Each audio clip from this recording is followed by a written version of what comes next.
I understand that you normally would get a more or less a schedule with more or less saying why something was excluded.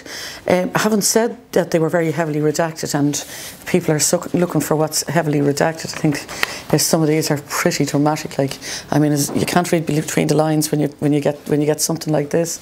There are no lines to read between.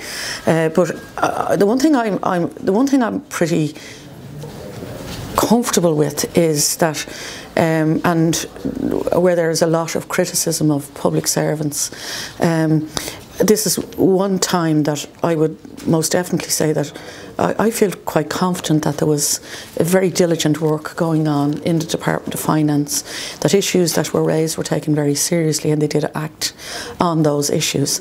Even though they are heavily redacted, there are areas that we can read that that more or less at least tell us what is behind what's been redacted.